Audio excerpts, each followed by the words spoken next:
orípa tí ìrun àwọn iṣẹ́ tí ìrun máa ń ṣe lára àwọn tí ń kí tàbáwọn ìtọ́ka sí ìrun nínú ayé àwọn tí ń kí.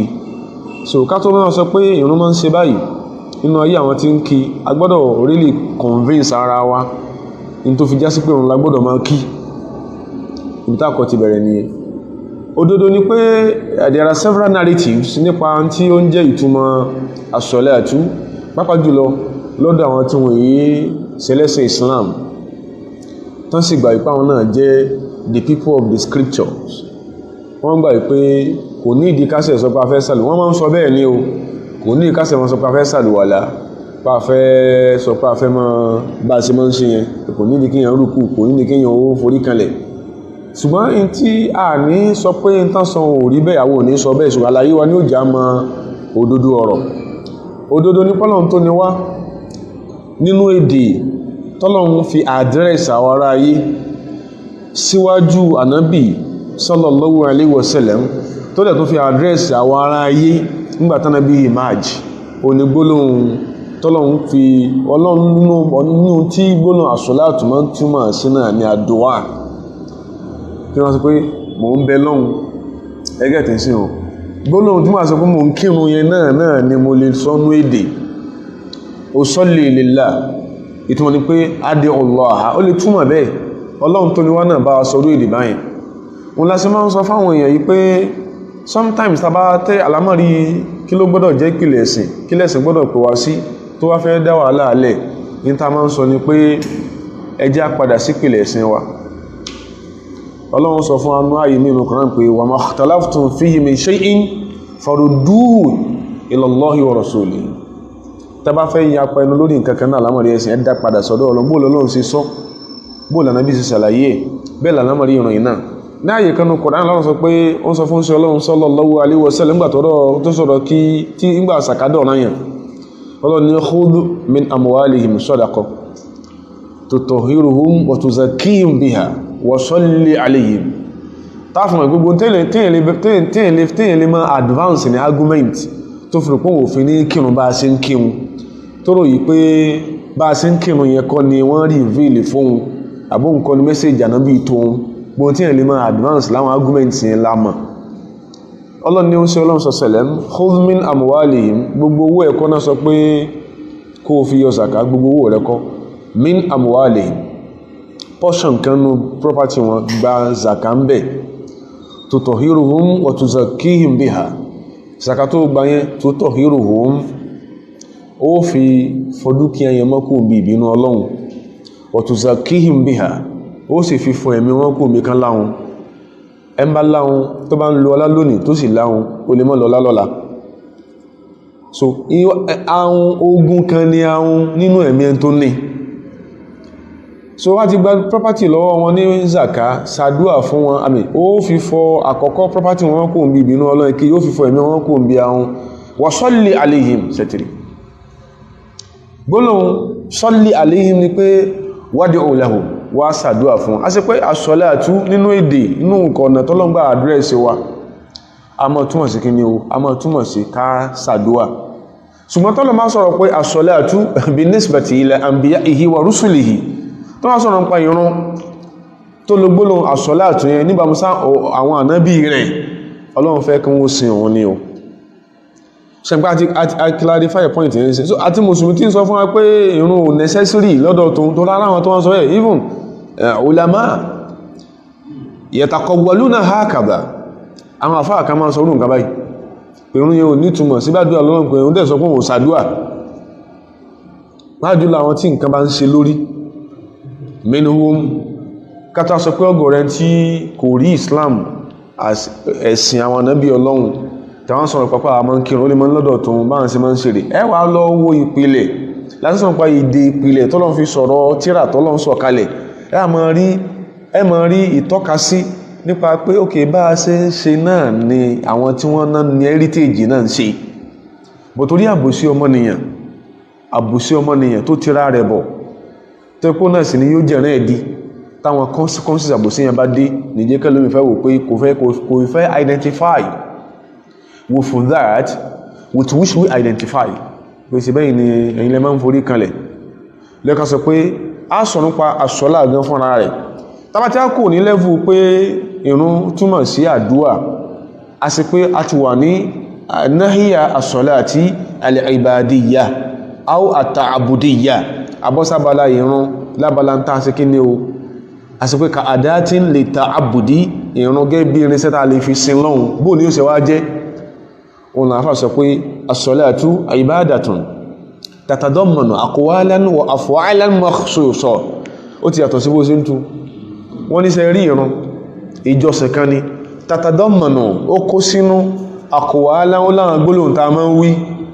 wa af'alan ó láwọn iṣẹ́ tá a máa ń ṣe ó ní bá a ṣe máa ń ṣe makhsusa tó wà specified a bá fẹ́ kírun a ṣe báyìí a ṣe báyìí a ṣe báyìí a ṣe báyìí a ṣe báyìí ó kó aqwalan wa af'alan makhsusa ó ti kó àwọn gbólóhùn kan tó sì pé táìpàdùà la fẹ́ ṣe àwọn gbólóhùn nìkan la máa wí bọ̀tàpá fẹ́ sí náà ni àwọn gbólóhùn yẹn la máa sọ ó kó sínú ìtawà sọ tá fi pè ní ìjọsìn yìí tó fi yàtọ̀ greatly from a mere concept of praying tó fi yàtọ̀ sí pé yẹn ń ṣàdúà lásán muftatihatun bi takbiri Allahi ta'ala Allah akbar bá ṣe bẹ̀rẹ̀ ni bí ìrun tó jẹ́ ìjọsìn ṣe máa ń bẹ̀rẹ̀ ni wa muhtatimatun bi taslimi yóò sì parí sí bí assalamu alaikum wa rahmatullah assalamu alaikum wa rahmatullah so tó fi yàtọ̀ sí concept tí pò fẹ́ sọ pé o fẹ́ ṣàdúà pé ẹ̀yin náà máa ń ṣàdúà àbí mùsùlùmí tó ní pé tó ń bá ti jí mùsùlùmí sọ bẹ́ẹ̀ dáadáa o kọ́lọ́n kó ṣàánú mùsùlùmí ni o gbogbo àrùn ayé ní sọ̀pọ̀lọpọ̀ mùsùlùmí pé tó bá ti jí òun kò ní sẹ́sìlì kó wá àti ní tó sọ pé wàhálà wá pọ̀ mùsùlùmí ni ó yẹ ká ti go scientific dílẹ́fù kó kò ní ìkásẹ̀ máa sàrò alẹ́ márùn lójúmọ́ láti sàrìkan àwòlàwà kan láàárọ̀ káàkiri gbogbo oorun òun rí káàkàn mọ́ waste omi adẹ́ni tó sọ bẹ́ẹ̀ rí dáadáa mùsùlùmí sí ni tẹ́fìrí pé ṣe pé mẹ́wàá ń ṣe rú àwọn èèyàn báyẹn ẹ̀sùn bí kìíní ìṣe nígbọ̀njẹ̀ sí kálẹ̀ máa bá ṣe fọwọ́ gidi mọ́ a kò ṣàlàyé kí gangan ní ìtàlẹ́pẹ̀ ní ìtànpẹ̀ ní ìrun gangan kí ló túmọ̀ sí tó fún mọ̀ pé ó jẹ́ Ọlọ́run níwọ̀ kó ṣe kí ní kó sìn túrù kí ló fi sìn túrù tó gbé kalẹ̀ ọ̀nà tọ́lọ́run gbà kalẹ̀ tó sọ fún wa pé a fi sìn òun nìyẹn tá fi máa jọ́sìn fún Ọlọ́run gbígbó ànábì Ọlọ́run ṣe nìyẹn ọ̀rọ̀ yẹn ṣe bẹ̀rẹ̀ ni so tí ń jẹ́rùn nìyẹn ìrun ìjọsìn ìrun as a way láti show respect through worship ìrun láti showcase àtúrúwà communion pẹ̀lú Ọlọ́run báwọn ànábì Ọlọ́run ṣe báwọn ṣe máa ń kí muftatihatun bitakbiri Allahi ta'ala gbónà aláàgbà ní ó bẹ̀rẹ̀ táà ń pè ní takbiratu kí ní o al-ihram bí gbogbo ànábì Ọlọ́run ṣe ní afẹ́ ìsúnmọ́rẹ̀ ìsìn ìrun nínú àgbọ́yé Islam wọ́n jẹ́ yíya pé inna Islam al-mar'i Islam tí èyàn bá lóhun ṣe ba'idun min an yaj'alahu musliman kamilan 'inda Allahi irú Islam bẹ́ẹ̀ yóò jìnà sí kó sọ mùsùlùmí di ẹn tó complete ní àsìmúsùnwájú Ọlọ́run idha lam yujad fi huwiyyatihi al-islamiyyati as-salatu tàbá ti bá inú that Islamic identity of that such a person professes tàbá ti lè bá ìrun bẹ́ ẹni tí ó lè máa jẹ́ kódà ó lè máa jẹ́ Muhammadu lórúkọ ó lè jẹ́ Ishaq lórúkọ ó lè jẹ́ Hassan lórúkọ ó lè jẹ́ Maryam lórúkọ bó tí wọ́n bá ti sí pé ìrun bẹ́ẹ̀bẹ̀ Islam ẹni yẹn before Allah is our creator is not complete tó ráà ní pín kéfèrí ẹn bá ti kú sórí tọ́lọ̀ ọ̀fẹ́ tó ti kú tẹ́mi ti bọ́lá rẹ̀ báyìí tó ti dòkútù ara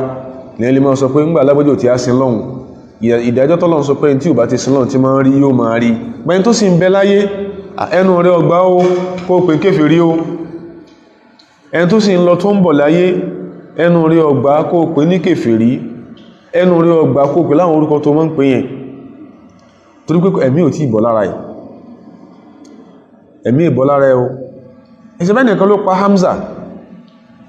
ibn Abdul Muttalibi ẹnìkan ló sápa ẹni tó sì pa kó náà tó kú ó reverted to Islam ó di mùsùlùmí kódà wa kana min ashabi rasulillahi sallallahu alaihi wasallam náà sàbí ó sí ọlọ́run ni lẹ́ni ọ̀tún wà sẹ́ntẹ́mì ò tí ìbọ̀ lára ẹ̀ ó lè pè ń kèfèrí irun ó pàtàkì pọ̀ ó wà nù the first identity tẹ́ntàlẹ̀pẹ̀ lẹ́lẹ́sìn ọlọ́run tí yóò ní in tó ká sọ bẹ́ẹ̀ ni pé ọlọ́run tó ní wá gan ọlọ́run ló ka irun ó kà kún identity wa mùsùlùmí tí èkírun ọlọ́run ṣàánú rẹ̀ ọlọ́run fi ìyọ́nú rẹ̀ yí èrò ọlọ́run torí pé ewu ń bẹ lórí rẹ̀ o gbọ́dọ̀ mẹ́sẹ̀ mistake lọ bọ́lọ́run láìkírun gbóǹkan bọ́lọ́run bá ti ẹ̀ tún bọ́lọ́run bá wà considerate as per his magnanimity bí ó bá tún síjú àánú wóòyàn ó gbọ́dọ̀ bá rúnú ẹrù rẹ ni tọ́nà bá fẹ́ gbójú kó ń bí pé o mutí kó tó kú àbí o rí àgbèrè fílẹ̀ kó tó ṣaláìsí tí ò fẹ́ ṣe ìyà rẹ ní eternal one tọ́nà bá ti ń tún ẹrù rẹ kásà máa bá rún bẹ̀ àtàbà bá ti bá ń bẹ̀ ọ̀rẹ́ yóò léwu lọ́dọ̀ Ọlọ́run gbogbo àwọn tí ń pọ́n tí ń tan mùsùlùmí tán sọ mọ́ pé ó lè máa fún ìyàn sálàrì kan bọ́ kírun wọn ní lè gbà ọ́lẹ̀ ìjọ yẹn tọ́nà kan máa ń tàwọn èèyàn láyé dáadáa náà wa access wọ́n ní sáwọn èèyàn jìmí àti yín lọ báwọn dẹ̀ sí ní access sáwọn èèyàn the profiteer from this access tàbí sáwọn èèyàn ni wọ́n rí ayé wọn tó ṣe religion wise báwọn yẹn ṣe ń tàn ọ́ mọ́ tanra rẹ tó bá wọ́n ní tí tó bá ṣe kíní kan tó bá dákù ọ nìkan wọ́n ní kó tún rò ọlọ́run ní identity tí ò gbọdọ̀ mọ́ sínú ayé mùsùlùmí kọ̀ọ̀kan ó ní irun nígbàtí ọlọ́run tẹ́mọ̀ nínú Qur'an àwọn ọ̀rọ̀ kan bẹ tọ́lọ̀ mọ́ bá wá sọ tí è ṣe ọ̀rọ̀ àsìkò tá ń bẹnú sẹ̀mí ayé yìí bó sì wà ní Qur'an nìyẹn kò síwé míì tó ní kò síwé kan tán pé wé ọlọ́run tó nírú ẹ̀mà feature báyẹn ju Qur'an lọ ọ̀rọ̀ tí ò tí ì ṣẹlẹ̀ gbọ̀tẹ́ padà realize ọlọ́run sọ kalẹ̀ toríjọ́ tó bá padà ṣẹlẹ̀ ẹ́ tètè realize pé ọlọ́run sọrí ní tàà fẹ́ sọ ìlábàlá irun ọlọ́run tó bá di alìkìyàmà ọlọ́run ni kullu nafsin bima kasabat rahinatun kullu nafsin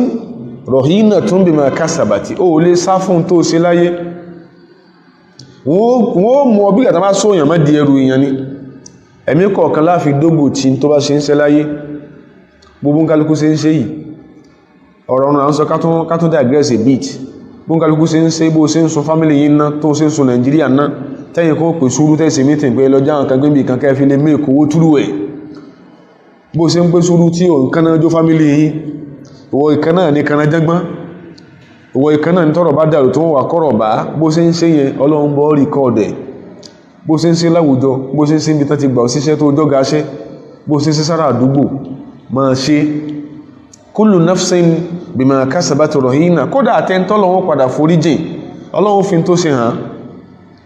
nínú Ànábì sàlàyé fún wa ní pé sallallahu alaihi wasallam tó bá dà lè kíyàmà èmi àti ẹ ọgbọ́lọ́ngbọ́ ọmọpọ̀lọ́run ni ọmọ kó tó sìn àbí ò tó sìn lọ́dọ̀ rẹ Ọlọ́run fún wa ní special session èmi àti ẹ yóò mú ajókòó báyìí níwájú ẹ̀ báyìí tí ó máa bá wa sọ̀rọ̀ nǹkan ọ̀kan gbogbo wa ní ó ṣe bẹ́ẹ̀ fún Ọlọ́run máa bí ọ pé sọ́nà pé ìgbà tó wà láyé sọ́nà pé ó sinmi yóò máa sọ fún ọ yóò máa bí mí sọ́nà pé ó ṣe báyìí in tí mo ṣe tẹ́nì kankan yóò mọ̀ níbi tí mo ti ṣe yóò wà máa bí mí kó sọ́nà pé ó ṣe báyìí in tó lọ́ndẹ̀ ń bí mí yẹn ó ti kúrò ní purview what the angels record ó ti kúrò ní táwọn màláíkà tán rìkọ́ọ̀dù ojú táwọn náà tó Ọlọ́run máa kà fún mi kọ̀ọ̀kan pé sọ́nà pé ó ṣe báyìí ìjọ́ tó gbé àdá òkè tó sáàmọ́ ọlọ́mọ tó fá igbá àyà rẹ̀ fá Ọlọ́run play fún ọ sọ̀npọ̀ sí báyìí owó community owó tán fi ní kí wọ́n dá títí ìbàfòmọ̀wé mẹ́kòó for years tó yẹ kó wà àtẹnìkan lẹ́jọ́ pín ìjọ́ tó fẹ́ fi FCC gbé ọ inú sanctuary bó ṣe ń pè ibẹ̀ lọ sá sí Ọlọ́run pè ọ pé sọ̀npọ̀ ìjọ́ báyìí sọ̀npọ̀ owó báyìí sọ̀npọ̀ ọ̀nà ẹni tó bá ní mọ́jánmọ́ján inú iṣẹ́ wá yẹn kò sí kankan tí Ọlọ́run ní tí ò ní yóò máa kà fún wa ní kọ̀ọ̀kan bit by bit bá ṣe lẹ́kọ́ sọ pé kullu nafsin bima kasabat rahina wọ́n sọ ọmọ di iṣẹ́ rẹ̀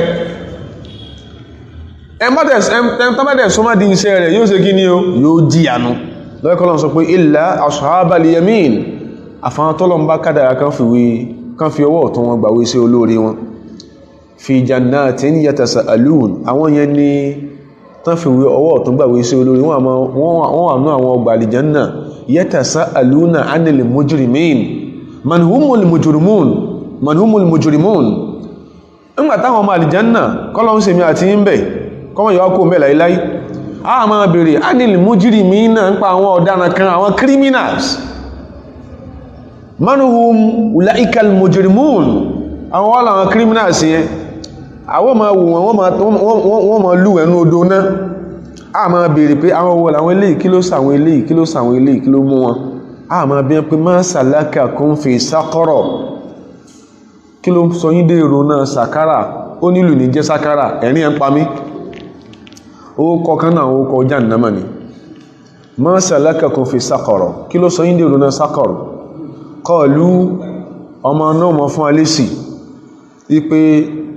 lam nakun ayyama kunna fi dunya ìtumọ̀ ẹniyẹn nígbàtá àwọn bẹ láyé lam nakun minal musallina àwọn èkìrán sẹ́yìn pé táyẹ pé gbogbo ìgbà tó bá ti rí kẹlmà àṣọlá àti òun náà ló túmọ̀ sádùúà ẹgbọ́ sọ ẹkìyàn lè wọ́nà torí pé òbẹ̀ lọ́hun ṣe bí nǹkan ẹni ò ní dá nǹkan ẹni kò ní rúwé sí lam nakun minal musallin àwọn èkìrún ń gbà táwọn bẹ láyé àti pé wọ́n ṣe kí ni ohun òsìn lọ́hun láyé àwọn òsì minal muta'abbidina lillahi bí sọ́lá àwọn òsì náà ti ń sin lọ́hun pẹ̀lú òrùn láyé lọ́nà pé in tó ẹ́vì tí mùsùlùmí tó tí wà ti sínú identity rẹ̀ ewu ń bẹ lórí rẹ̀ as a muslim anábi wa sallallahu alaihi wasallam ó sọ fún wa pé rasul amri al-islamu gbogbo tó the peak of alamari pé alamari èyàn dá aláyé ní kárí islam ń bẹ rasu al-amri al-islam wa umuduhu in tó wá jẹ́ font tí wọ́n mọ islam yẹn lé lórí ó ní as-salatu ìrun kíkí ni islam ó sàgbọ́dọ̀ wà náà rọ̀ rẹ̀ in tó wá túnmọ̀ sí pé islam rẹ̀ ọlọ́run ọgbà ní kánbàrún ṣe kí ni o kánbàrún ẹrù rẹ̀ wal-dhirwatu sanamihi èyí tó tún wá bí tó wà tó the most beautiful the most excellent part of your being a muslim ó ní kí ni o al-jihadu fi sabilillah mọ́mọ́ símà bó ṣe gbọ́ jihad yẹn al-jihadu fi sabilillah kò túmọ̀ sí pé wọ́n lọ detonate bomb wọ́n lọ detonate churches wọ́n ẹnìkan pé ọkàn blow kìníkan kò túmọ̀ sí o al-jihadu fi sabilillah ó máa ń bẹ̀rẹ̀ mínkini min mujahadati an-nafsi ó mẹ́bí kí èèyàn máa ń struggle pẹ̀lú ẹ̀mí èèyàn ẹ̀mí ẹ̀fẹ́ jí ó ṣàgbèrè ẹ̀mí ẹ̀fẹ́ jí ó ṣe ìsìnà ẹ̀mí ẹ̀fẹ́ jí ó líkẹta ó àmọ́ ní ẹ̀mí mi ò ní kómi sórí ibú gẹ́bà nàbí tó sọ ilé iná ṣe ṣàlàyé tó jẹ́ jihad fún wa al-mujahidu man jahada nafsahu ala ta'atillah ẹ̀sìn wọn yẹn bó ṣe máa ń sọ wà jihadist ìwọ ló ń ṣe ìbò yẹn bẹ́sìn wá ṣe rí kọ́ nìyẹn ẹ̀sìn wa tẹ́sìn wá pè ní jihadu bó ṣe ń gbọ́ yìí tó máa ń heavy létí rẹ̀ ó ní kí ni o mujahadatu nafsi ala ta'atillah kí èèyàn máa jẹ̀mí àríyàn pa kò sí iṣẹ́ dáadáa kan tó jẹ́sẹ̀ ìyọnú ọlọ́run tí mọ́ rọrùn àti ṣe láyé tí wọ́n bá jẹ̀mí àríyàn pa ìṣẹ́jú mẹ́rin láfi kírun ọsàlùwàlá ó pẹ́ jù ọsàlùwà ìṣẹ́jú mẹ́ta ó pẹ́ jù nìyẹn ó fẹ́ kírun fọ́lọ́run ó pẹ́ jù kó kí bá ṣe máa ń kí lọ́nà Saudi kó kí bẹ́ẹ̀ ó pẹ́ jù àwárírú ẹ̀rí bóyá o lè ṣẹ́jú mẹ́jọ kó tó kírun ọ̀ràn yàn kan tán ẹ fi ìṣẹ́jú mẹ́ta tí ìsàlùwàlá ẹ fi kún ìṣẹ́jú mẹ́jọ ìṣẹ́jú mọ́kànlá ní olódi 24 hours sẹ́yìn lò láyé lójúmọ́ kan jàre bó ṣe rí ẹ̀ náà tàbá ní ìṣẹ́jú mọ́kànlá lẹ́ẹ̀ márùn-ún minute ni kò pé hour náà so a lè sacrifice just an hour in a day fọ́lọ́hun lórí tó dáa tọ́lọ́hun fẹ́ yẹn nature ẹ̀mí nìyẹn in tó dáa kìí fẹ́ dẹ̀mí lọ́rùn kìí fẹ́ wu ẹ̀mí àti ṣe Ànábì ní wà dhurwatu sanami tó wà to the most excellent part of pé yẹn jẹ́ mùsùlùmí ó ní kí ni o kíyàn lè máa gbìyànjú sójú ọ̀nà Ọlọ́run kí ma gbìn sójú ọ̀nà Ọlọ́run lẹ́kùn sí pé inú àlàyé táwọn afáàmọ́ ṣe fún pé wal anbiya wal mursaluna qabla maji'il Mustafa sallallahu alayhi wa sallam àwọn ànábì Ọlọ́run àwọn ìránṣẹ́ Ọlọ́run àwọn ànábì kódà kó sí pé lè gan lárí yẹjú lónìí lórí ọ̀rọ̀ ọ̀run bó ṣe kan gbogbo wa tájẹ́dà Ọlọ́run ọmọ dáápọ̀ al anbiya wal mursalun qabla maji'il Mustafa àwọn ànábì Ọlọ́run àwọn ìránṣẹ́ Ọlọ́run kánábì ò tó dé kana min ayati risalatihim iqamatu salati ìkan nínú àwọn mẹ́sẹ̀jì wọn nínú àwọn àpẹẹrẹ pọ́lọ̀rán wọn ṣe ní ìrun kíkí ẹgbẹ̀gbẹ̀ tí mo sọ al-anbiya wal mursalu the prophets the apostles of Ọlọ́run kánàbí wá tó yìí máa jàsàn apostle of Allah gbogbo wọn pápátá kana min ayati risalatihim àmì kan gbòógì inú mẹ́sẹ̀jì tọ́lọ́run ní wọ́n wá jẹ́ fara ayé oníkí ní o as-salatu ìrun kíkí èyàn lọ́mọ rí èsì question fúnra ẹ̀ pé ẹmà what has the message delivered by Zachariah got to do with observance of Salah èyàn lè máa bí rí bẹ́ẹ̀ what has the message as delivered by Jesus Christ alayhi salam got to do with observance of Salah èyàn lè yẹn béèrè báhùn ẹmà ó sì dẹ́ kí abèrè sínà in tó fi jẹ́ bẹ́ẹ̀ alákọ̀ọ́kọ́ ní tọ́ka sí Ọlọ́run ló tú àwọn ànábì rẹ̀ láṣìírí fún wa mọ́sí ń sin Ọlọ́run bí Ọlọ́run fẹ́ sọ̀rọ̀ pa Zachariah kéèkàn sí pé kọ́kàn bọ́ sórí àpèrè kọ́kàn máa pariwo nìkan ló fi jíṣẹ́ Ọlọ́run wọ́n jí sí wọ́n fara gbolẹ̀ fọ́lọ́run ètí ọ̀rọ̀ nìkan ni wọ́n mú ọ̀rọ̀ lásán ariwo nìkan ọ̀rọ̀ lásán bó jẹ́ pé èèyàn máa ń ti bí ọ̀rọ̀ nìkan di ẹni Ọlọ́run the Greek philosophers lẹ́kọ́ jẹ́ kí lọ́ẹ̀kọ́ jẹ́ number one ọkàn dọ̀rọ̀ lásán mú ọkàn pariwo bígbà tó wá ní kí master jockey MC kọ́ máa dándìdìrìn wò lóde káyísì máa rẹ̀ nìkan máa fòókè bó ṣe jọ nìyẹn kìí sọ̀rọ̀ nìkan àwọn ànábì Ọlọ́run wọ́n ní ìfaragbolẹ̀ ju ẹlòmíì lọ láyé ju gbogbo ẹ̀dá Ọlọ́run lọ láyé kò sí nǹkankan tí wọ́n ṣe jùgbà ìfaragbolẹ̀ lọ Ọlọ́run sọ fún Ọlọ́run Zachariah máa ń kírun and irun tí Zachariah máa ń kí kìí ṣe pé ń ṣàdúà ọ̀tọ̀ ní gbólóhùn tọ́lọ̀ fi sọ mọ́ ṣe ń ṣàdúà ọ̀tọ̀ ní gbólóhùn tọ́lọ̀ fi sọ mọ́ ṣe ń kírun Ọlọ́run ni hunaka da'a Zachariah rabbahu at that point Zachariah supplicated unto his Lord. Zachariah ó sì kí pàjáre lọ bọ́lọ́hun kí ló rí Zachariah rí èmọ̀ lára Maryam alayhi salatu wassalam èmọ̀ tó rí mẹ́ ní pé àkọ́kọ́ ọmọ àbúrò ìyàwó rẹ̀ ni Maryam Zachariah ló tọ́jú ọ̀dọ̀ Zachariah ni Maryam gbé gbogbo nǹkan ìmọ̀ tí èyàn lè rí lára making of Maryam's age ni Zachariah mọ́ rí lára ẹ̀ and at that point lọ́jọ́ orí yẹn Zachariah was around 20 years tí ò tí ìbímọ kò bímọ rí kò bí ṣàìsí rí ọwá máa rí pé nǹkan ìmọ̀ ló mọ́ lára Maryam yìí èèmọ̀ lélé yìí o irú ọmọ wo lélé yìí ló sọ wáwò pé Ọlọ́run àfikún ya képe ọ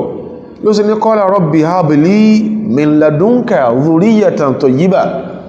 Ọlọ́run wọlá pé wọ́n ló ṣe Maryam báyìí tèmi náà lọ́rẹ àwọn ọmọ ọ̀dùnnú látọ̀dọ̀ rẹ̀ innaka sami'u du'a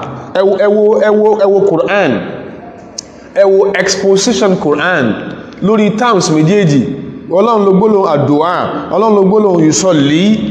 within the same verse tó túnmọ̀ sí pé lábaláká bẹ lọ́hun àdúà láàwì lábaláká faragbolẹ̀ sí lọ́hun sọ̀láàtù lásọ Ọlọ́run ni Zachariah sọ pé Ọlọ́run sami'u du'a kò sọ pé kọ́bílù sọ̀láàtì anábí ọlọ́ngbédè pọ̀ innaka sami'u du'a ọba tí ma ń gbàdúà ní ó dó sami'u àyíta bá wílẹ̀nù àdúà nìyẹn afẹ́kọ́lọ́wọ́ gbọ́ lọ́torípọ́lọ́ jẹ́ sami'u fanadatul malaikatu ìgbàtọ́lọ́run fẹ́ wá tó fẹ́ fi hàn Zachariah kó ń gbàdúà rẹ̀ Ọlọ́run wọ́n náà màláíkà sí Zachariah àwọn wá ń pè Zachariah wa huwa qa'imun yusalli lẹ́tìrì Zachariah ń bẹ lórí ẹni tí ń ṣèjọsìn lọ́wọ́ a máa ń sin lọ́run lóròrò ni wa qa'imun yusalli kò sọ pé wa huwa qa'imun yad'u language ni problem tí ọ̀pọ̀lọpọ̀ ẹlòmíì tó rò bóyá ìran kíkí ò sí inú mẹ́sẹ̀jì táwọn náà bí Ọlọ́run fáwọn wọ́n ní problem pẹ̀lú language a sọ kún wọ́n èsè ìbò a sọ kún àmàkó mọ́ ń ṣe ìbò ìyẹn kọ́ là ń sọ but language gangan táwọn Ànábì Ọlọ́run fi jíṣẹ́ Quran tán bá translated into any language ó rí the Arabic version yẹn lẹ́gbẹ̀ẹ́ báyìí ó wà rí tán translate ẹ̀ sí sẹ́gbẹ̀ẹ́ kan báyìí ọmọ tó jẹ́ ká máa ṣe bẹ́ẹ̀ ni pé àwọn àfáà tí ń tú Quran ní ìsalábòsí gẹ́gbọ́gbọ̀rọ̀ ọkọ̀ scholars in other religion mọ́ jálákí ni mọ́ jálábòsí wọ́n sọ fún they've left an open challenge for anyone tó bá fẹ́ critique in táwọn tú rẹ̀ o original text rẹ̀ o tí wọ́n lè dé lọ́la kó sọ pé àwọn àtú dáadáa gẹ́bà sí sọ́nsìn àwọn àtú dáadáa bá nǹkan náà ṣe tú wọ́n fi original text síbẹ̀ èyí tí wọ́n gbé dání níbo original text yẹ wà. This is an axi text kìí sí pé èèyàn ń critique ẹ̀sìn èèyàn torí tó ẹkọ́ pọ̀lẹ̀ ẹkọ́ torí ká o ní passion fún ìmọ̀ lódodo àní tó dẹ̀ máa ń ṣe náà dàsìkò yí ọ̀rọ̀ ọmọ náà ni ṣùgbọ́n something is missing inú ìgbìyànjú rẹ̀ náà ni pé language tán fi sọ kíní ìkalẹ̀ ìwọ tán sọ fún àtàwọn tán sọ pé àwọn bọ́ sọ wọ́n sàbòsí wọn ojí orí Sàkàríyà sọ pé Ọlọ́run fún lọ́mà torí kọ́ bá tí gbàdúà ní ọ́ ọba tí gbàdúà onírọ̀ Ọlọ́run ìwóòsè ni wọ́kọ́ lọ gbà ìwóòsè àdúà Ọlọ́run wà gbàdúà yóò gbọ́ àwọn màláíkà wá pé Sàkàríyà pé Ọlọ́run ní àwọ́ fún ọlọ́rọ̀ Sàkàríyà nígbàwó ló kí ní ṣe lọ́wọ́ ńgbà táwọn màláíkà wá pè huwa qa'imun yusalli ń sin lọ́n lọ́wọ́ níbo ló ti ń sin lọ́n fil mihrabi àti wọ́lá ìta tí wọ́n sin lọ́n al-mihrabu huna al-masjid kí sí masáàsì ìjọ náà lọ́hùn al-Aqsa Kudusu ní tí wọ́n náà bá the Zionist regime ní Israel ló máa jubilate wọ́n láwọn ó fi ṣe Coca-Cola depot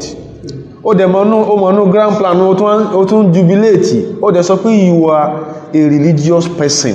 ó máa ń ṣe wá lójú ó máa ń ṣe alẹ́ mọ̀gán fún most religious ideologues ní Nigeria àìmọ̀kan pọ̀ lára wa pọ̀ kò sí àyè mí ìjọ náà lọ́hùn tó ṣẹ́kù dààyè tí Ọlọ́run ti jẹ́ kí lè ó ṣẹlẹ̀ sí Sàkàríyà ju mọ́sáàsì Kudus yẹn náà lọ Kudus yẹn náà ni il-Masjidu al-Aqsa ó náà ni mọ́sáàsì yẹn náà ni kìí ṣe ibi dóòmù tẹ́ kọ́ sí Camp David kìí sóhun wọ́n sẹ̀ ẹ̀kọ́ yẹn ni arápẹrẹ ìrun kíkí ṣẹ́tìrí pẹ̀lú bá sì sàlàyé ẹ̀ as-salatu ibadatun tatadammanu aqwalan wa af'alan makhsusa ó kó àwọn special ọ̀rọ̀ special acts muftatihatun bí takbiri Allahi ta'ala wa muhtatimatun bí taslimi ìrun yẹn ni à ń sàlàyé bó ṣe ní ṣe pẹ̀lú àwọn Ànábì Ọlọ́run mùsùlùmí kò síbi tó rí ọlọ́láyé òrógùn ẹ̀sẹ̀ àfikún kírun fọ́lọ́run kọ́lá kan máa mú ọ sí kó níbi tó ti ń gba omi bó ṣe máa ń gbà kó níbi tó ti ń gbòòrò bó ṣe ń gbà ìrun gbọ́dọ̀ kó ní ọ̀rọ̀ rẹ o ọ̀rọ̀ dáwùtán yányán nìyẹn o walikaulihi ta'ala an Musa wa akhihi Harun alayhima salatu wassalam àti ń bá mú sọ́rọ̀ Ọlọ́run ọba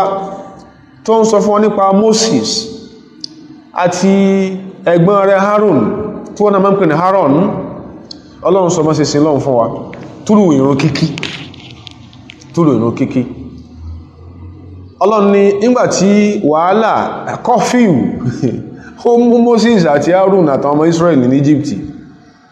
wọ́n lè bóde torí pé Fáráò wá wọn Ọlọ́run nígbò tí a di báwọn wọ́n lè bó wọn lè rìn street gbígbé ni Fáráò alayhi la'inullah ó fi òfò sí àwọn Israel pọ̀ Ọlọ́run ní òjì ó dá Ànábì Mùsá ń ṣámúlòrú tí Ọlọ́run lọ́rọ̀ Moses iṣẹ́ Ọlọ́run ní ngbò ti di pé wọ́n lè bóde mọ́ lè rí gbòrò Cairo mọ́ wo tó fi pé kìí ṣe pé wọ́n ń pray kìí ṣe supplication ìrun yàtọ̀ sí Ọlọ́run ní wa awhayna ila Musa wa akhihi Ọlọ́run ní àwa fi mọ́ Musa a inspire sí Musa àti ẹ̀gbọ́n rẹ̀ Harun àwọn tàbáwà ha ìtumọ̀ ń tàà sọ fún wọn ni pé Musa ẹ má wulẹ̀ máa rìn kí ẹ má kò sọ Fíráúnà tàbáwà li qaumikuma bi Misra buyuta ẹ wá àwọn àyè kan fáwọn ìjọ yìí tẹ́ ń kó kì yìí ẹ wá àwọn ilé kan fún wọn waj'alu buyutakum qiblatan ẹ wá ṣe àwọn ilé yẹn waj'aluha qibla ìtumọ̀ ní pé waj'aluha tastadiru hawla al-qibla ẹ jẹ́ káwọn ilé yẹn ó ṣe kí ni o aw waj'aluha tattajihu ila al-qibla ẹ jẹ́ kí ilé yẹn ó dojúkọ qibla tí gbogbo àwọn níbi Ọlọ́run ṣáájú rẹ̀ Mùsá tá dojúkọ sin lọ́hùn ọ̀rọ̀ Egypt lélẹ̀ yóò tẹ́bá ti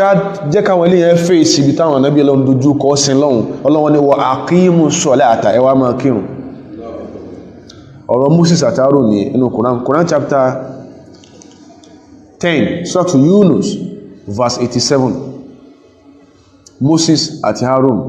wọ́n máa ń kírun bá a ṣe ń kí lónìí akálàṣe sí wákàtí márùn-ún ni argument àwọn àfáà ní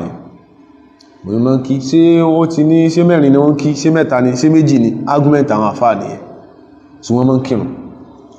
kọ́lọ̀ máa yọ́nú sí wọn ti Mùsá nìyẹn kódà wa qawlihi ta'ala aidan an khulasati malafati hayati rusuli bani Isra'ila ngbọ́lọ́n fẹ́ sọ sọmárì gbogbo ayé táwọn ọmọ Israeli àwọn ọmọ Yakub tí wọ́n gbé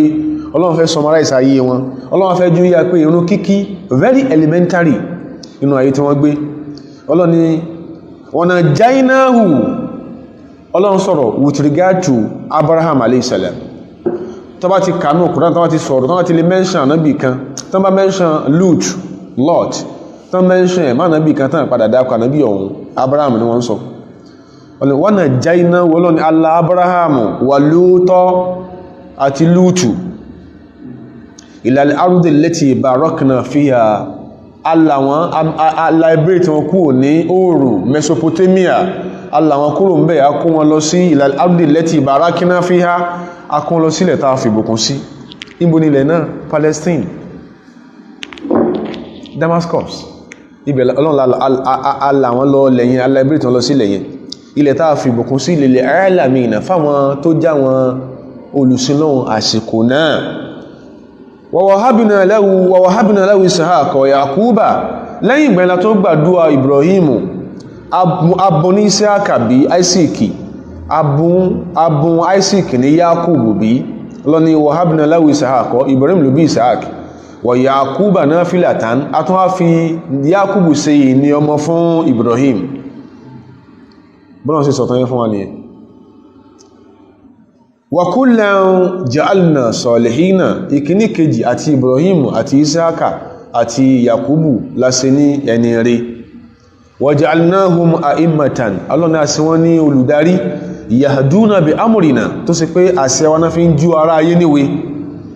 wọn yọ kẹ́kẹ́lẹ̀ ní mẹ́sẹ̀jì Ọlọ́run ìwọ tí olórí ẹ̀sìn ni ó ti yọrún kalẹ̀ nú tó ń prí fáwọn èèyàn ó sì fẹ́ látúnbọ̀tán dáadáa ọlọ́ni yahduna bi amrina àṣẹ wọn fi ń pa àwọn èèyàn láṣẹ wa awhayna ilayhim filal khayrati àwa inspire sí wọn ajé wọn mọ̀ filal khayrat àwọn ilé ní ó ní basis morals ìpìlẹ̀ bó láṣẹ wùwà bó láṣẹ bára ayé lò wa iqama salati ẹ̀tìrì ọlọ́ni wọn máa kínú gbogbo ànábì Ọlọ́run all the prophets from the lineage of Jacob and Isaac wọ́n máa ń kírun wa iqama salati ẹ̀tún bọ́lọ̀ sí gbọ́n sí sọ iqamatu salati sí ìmá ń ṣe iqamatu du'a wa iqama salati Ọlọ́run ni wọ́n máa ń kírun wa ita'a zakati wọ́n sì máa yọ zakati sí ìdá mẹ́wàá lásán kọ́ ìpé in táwọn èèyàn kúnná parọ́ fún ọ̀pọ̀ èyí tí ó lè fẹ́ jọ 10% tí tó bá jẹ́ proceeds rẹ̀ ó ní kó ṣe pé oko tó dá tó pé omi láti sánmà lọ́rọ̀ sí bí ṣẹ̀rí àyẹ́ ṣe ń bẹ náà ló ń bẹ dàsìkò yìí ó ṣúrù tó bá harvest 1/10 ní ẹ̀ ní nǹkan oko nìyàn ká ní pé bó ṣe pé nǹkan sìn ìwọ fúnra rẹ̀ lo irrigate kìí ṣe pójò rọ̀ yóò àjẹ́ kí ni o nisfu alẹ́ ushuri half 1/10 tí ṣe 2/5 ṣùgbọ́n èyí tó yàtọ̀ sáwọn àyùn ó ti ní bọ́lọ̀ sí ní o á yọ ní zaka ṣùgbọ́n ìtàn lọ ni pé wà iqama salati wọ́n máa ń kírun lẹ́kọ́ sí pé ìkan nínú àwọn àfáà Sheikhul Islam Ibn Taymiyyah alayhi rahmatullah ó ní ayẹ́rí pé bá ṣe ń sọ a máa bèèrè pé síbi táwa ń dojú kọ kírun ní àwọn dojú kọ kírun ánsà ní pé ibẹ̀ náà ń dojú kọ kírun ọ̀rọ̀ ọ̀run là ń sọ àti ìmọ̀ sọ bó ṣe dé lófin fún sí Ọlọ́run sẹ̀sẹ̀lẹ̀m ṣùgbọ́n bó ṣe ti wà ńlẹ̀ tipẹ́tipẹ́ sáájú ànábì sallallahu alaihi wasallam ànábì Ọlọ́run sáájú ẹ̀mọ́ kí mùsùlùmí má sí ẹ̀sẹ̀ ṣe má sí rìn o ní irun yẹn o fẹ́ máa kíbọ̀ ní tẹ́yìn àfà máa wú yẹn wọ́n náà gbọ́n tó ń sọ ó bèèrè lọ́wọ́ àwọn àfà bó ṣe ń súnmọ́ ẹ̀rọ bó ṣe ń bímọ ó bèèrè lọ́wọ́ wa o tó fi mọ̀ ìyàwó rẹ̀ súnmọ́ ó bèèrè lọ́wọ́ wa bó ṣe ń jẹun ó wá dìbì oní dẹ́yìn àfà ṣe máa ń kí ó máa ń dá ẹ lọ́rùn bó ṣe mọ̀ yí tẹ́ máa ń wú yẹn wọ́n náà gbọ́n tó ń sọ lẹ́nu sọ́rọ̀ ẹ̀ tọ́lọ́run ṣe láàánú ni bó ṣe sin lọ́run rẹ̀ tó dá ọ táàrin wa àti ọ̀dá ọwá lọ́ọ̀ màyàn ó sì mọ́bìnrin súnmọ́ ìwọ̀n náà ọmọkùnrin wà mọ́ra obìnrin ó sì mọ̀ràn kí irú wọn àmọ́ sọ wípé ìgbàtẹ́ pé òun ti rí a simpler way of worshiping kí ni ó simpler wọ́n náà ṣe bí kó kírun kó stay cool lórí ìrun kó káwọ́ mọ́yà kó máa wí nǹkan gidi tó fi ń gbọ́lọ́run tóbi fi wé bó ṣe ń fò òkè bó ṣe ń jó bó ṣe ń kàngùn ṣẹ́rí pé iṣẹ́ tàn wọ́n ní iṣẹ́ tàn àbára èèyàn tó ń tìyà ní mọ́rin òun náà fi ìwúra èyàn sí Allahu Akbar ó káwọ́ mọ́yà ó ra ń kàǹkan ní sísẹ̀ntẹ̀lé wá fún ẹ tí ń fò òkè tí ń jó tí ń ra bí òkò tó tí ń kàngùn èyàn máa kírun làágùn ó kò jọra wọn irun kíkí ó lẹ́ka máa sọ pé kìí ṣe pàwà nìkan kọ́ la dáràn rẹ̀ as Muslims lẹ́ka máa kìdé lẹ́bẹ̀ Al-Imam Ibn Taymiyyah alayhi rahmatullah sọ pé innal Ka'bata qiblatul anbiya'i kullihim ibi tá ń dojú kọ kírun yìí ibi táwọn èèyàn ti fẹ́ sàbòsí wọ́n náà wọ́n gbọ́n tá ń sọ yìí Kaaba tí ó jẹ́ tó ń bẹ ní art center ayéhùn táwọn dojú kọ kírun ó bẹ̀ náà gbogbo ànábì Ọlọ́run pátápátá qiblatu al-anbiya'i kullihim láyọ̀ kankan lẹ̀ ibẹ̀ náà ti kírun ibẹ̀ náà dojú kọ kírun wọ́n na tijá al-yahudi wọ́n ní ṣe rí bí yahudi Jews ìdojúkọ tán dojúkọ ila Baitul Maqdisi tán dojúkọ Jerusalem yẹn min tahrifil kalimi an mawadhi'ihi látara interpolation distortion ìdojú ọ̀rọ̀ Ọlọ́run rú tí yahudi dojú ọ̀rọ̀ Ọlọ́run rú ni wa min sani'il yahudi inú iṣẹ́ burúkú tí yahudi tí wọ́n ṣe fúnra wọn walaysa min shari'atillah kò sí inú òfin Ọlọ́run tí yahudi mọ̀ òfin Ọlọ́run sọ pé ká dojúkọ Kudus kírun òfin Ọlọ́run sọ bẹ́ẹ̀ rí kò sọ bẹ́ẹ̀ rí dípò pé ńgbà tó wá dá àsìkò tànábì àníbì wà bá wọn tán dojúkọ kírun òfin Ọlọ́run sọ bẹ́ẹ̀ rí yahudi ló change ẹ̀ wọ́n fẹ́ kó ṣe yí pé torí pé subhanallah ṣe rí ìtọ́kasí àti àkọọ́lẹ̀ amájẹ́ kó yí èèyàn in tọ́rọ àwọn èèyàn kan fi di tó dì lónìí kódà káwọn ará ẹni ẹfẹ́ kan fẹ́ mọ́ sọ̀tàn wọn fúnra wọn yẹ̀wúdí mà torí pé ó wà lákọọ́lẹ̀ ìwé yẹ̀wúdí ìtafẹ́ sọ pé ẹlòmíì ó ń repopularize that long standing lie falsity táwọn kan máa ń pa ẹ̀sìn Ọlọ́run yẹ̀wúdí ma ń bẹ nínú yẹ̀wúdí ipé the last prophet of Ọlọ́run parakilioti tán ní a máa expecti tán ní kí yẹ̀wúdí máa expecti shall emerge from Jabalu Faran Mount Paran Mount Paran yìí ṣe orí òkè ẹkùn ní Jordan má múra ẹsẹrẹ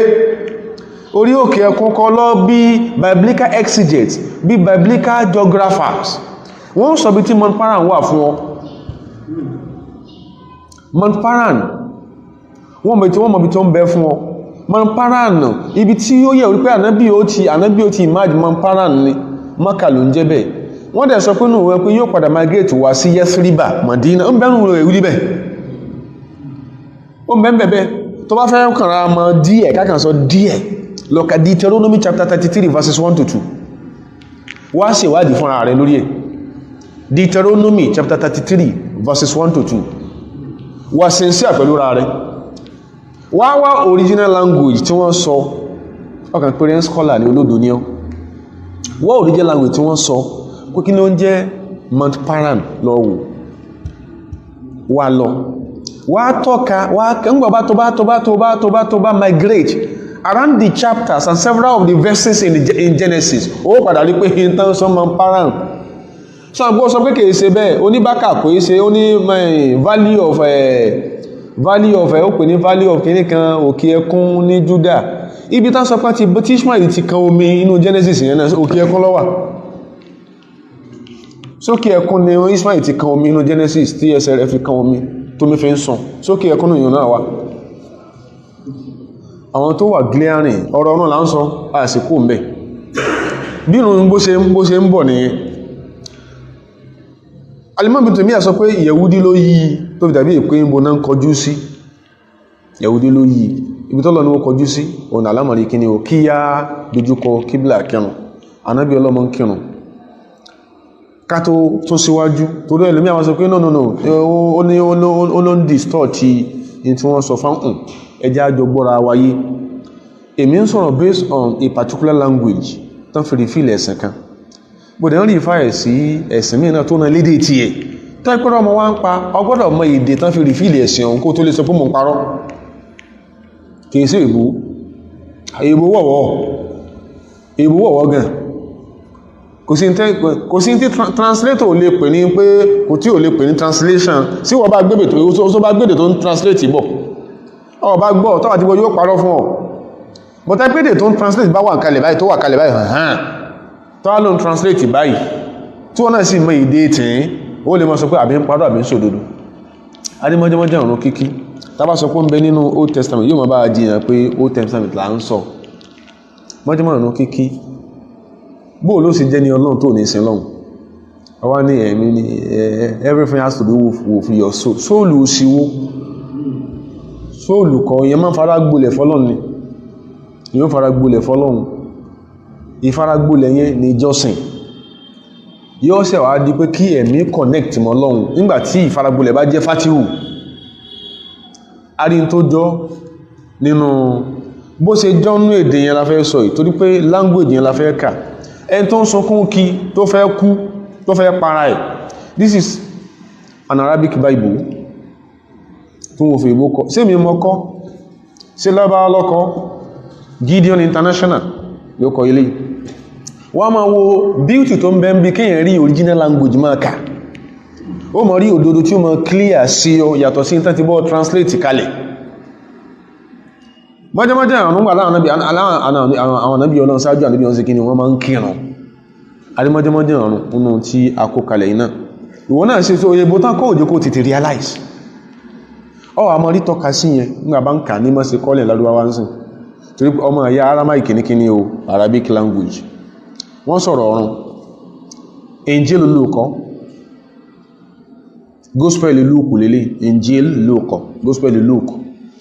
tí Luke tó ń sọ pé ní o tó ń document ó ń sọ̀rọ̀ nípa ńgbà tí Yasu tani Yasu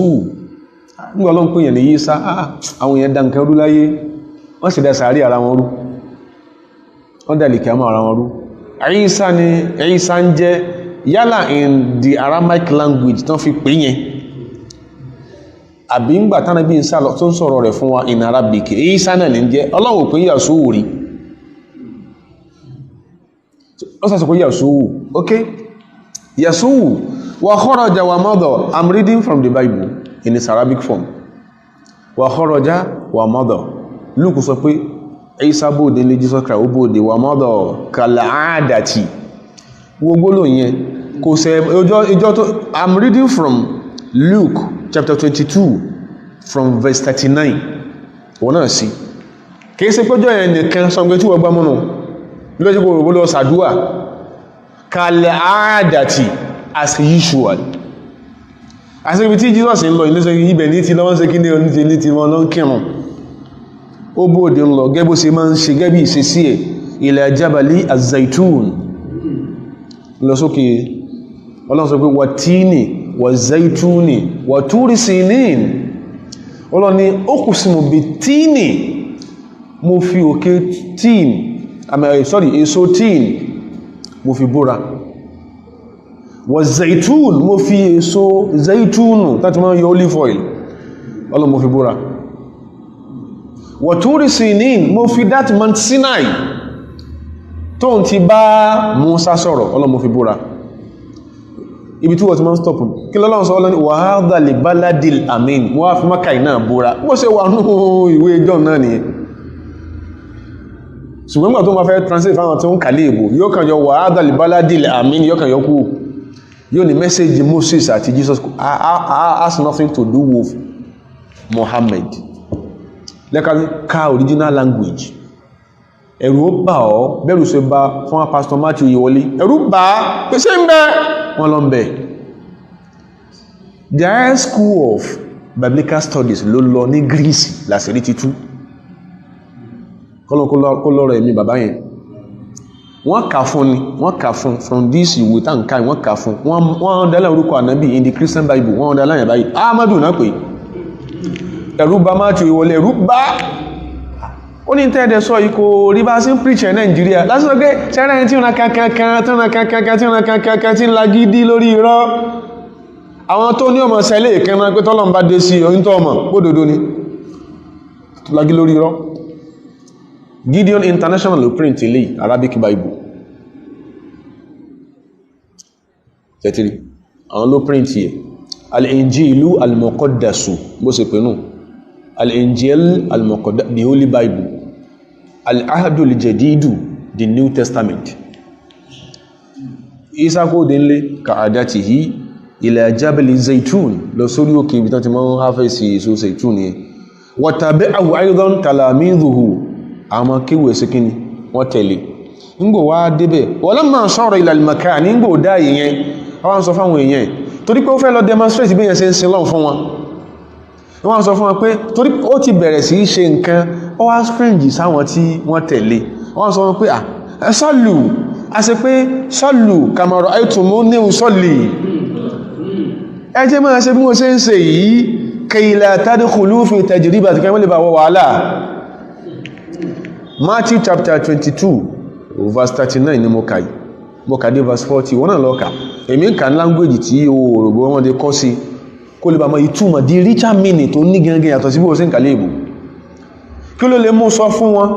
ó sọ bọ́ pa ń láṣẹ ni òun fúnra rẹ̀ ka àdá ti yìí kò sẹ mọ́ lórí òkè yẹn, ṣùgbọ́n tó lọ demonstrate ìjọsìn yẹn kò sé kí ni kò sé lójú wọn rí. Lákùn sọ fún wọn pé sọ́lù ìtumọ̀ ni pé kama ra'aytumuni usalli, ẹsẹ́ máa ṣe mọ́ sí ń ṣe kay la tadkhulu fi tajribatin kẹ́mìlì bá wọ wàhálà. Orí mọ́jẹ́mọ́jẹ́ ọ̀run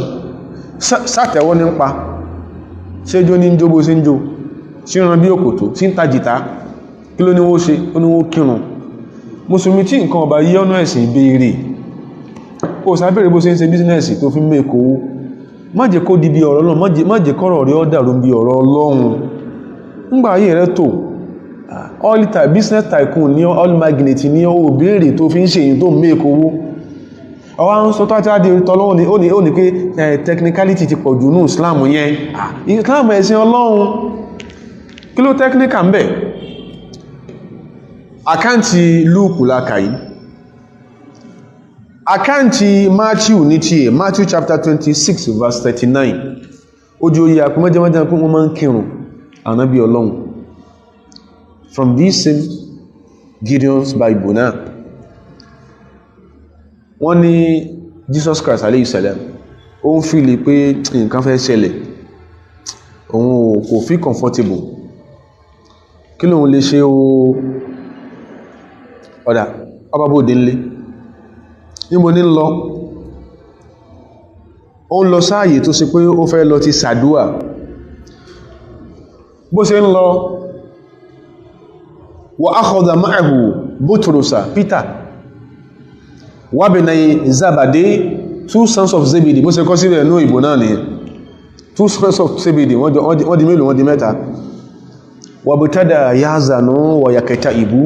wọ́n bẹ̀rẹ̀ sí ìbànújẹ́. Wọ́n ní ìbànújẹ́ àti ìbẹ̀rù ó gba ọkàn rẹ̀ kan bó ṣe máa ń kà ìbẹ̀rù kọ́ làwọn lọ.